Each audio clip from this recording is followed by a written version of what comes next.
कौनी बगिया कोयल बोले, कौनी बगिया सुगवा बोले।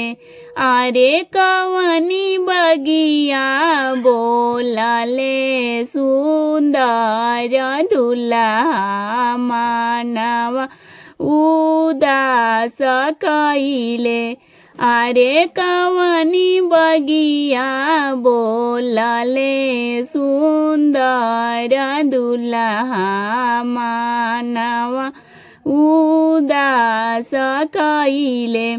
आम बगिया कोयल बोले, जामुन बगिया सुगवा बोले। अरे बाबा गलिया बोलले सुंदर दुल्हा मानवा उदास कइले।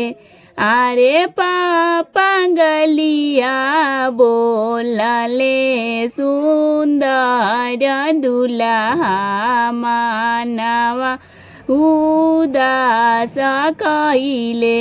आमा उसालाई पूछे, बहिनी फुसुलाई पूछे। बाबू काई पवल ससुररिया त मानवा उदास भइले। बाबू काई पवल ससुररिया त मानवा उदास भइले। सोनावा बहुत पवनी, रुपिया बहुत पवनी। सोनावा बहुत पवनी, रुपिया बहुत पवनी। आमा एक नाही पवनी, धेनु गैया त मानवा उदास भइले। रुपिया हम फेरि देबो, सोनावा हम फेरि देबो।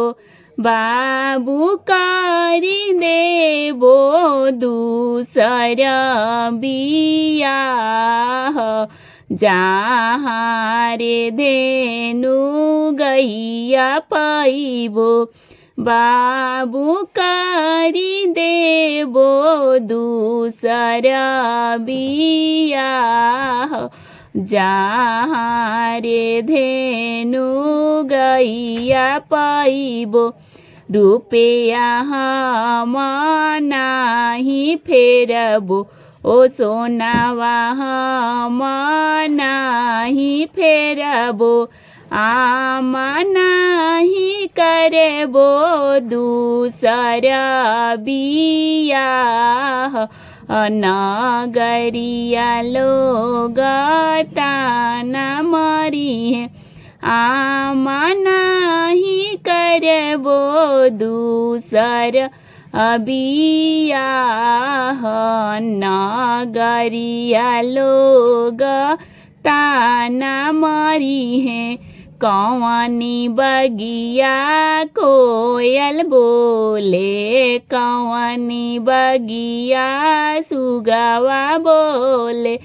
अरे कौनी बगिया बोलले सुंदर दुल्हा मानवा उदास कइले।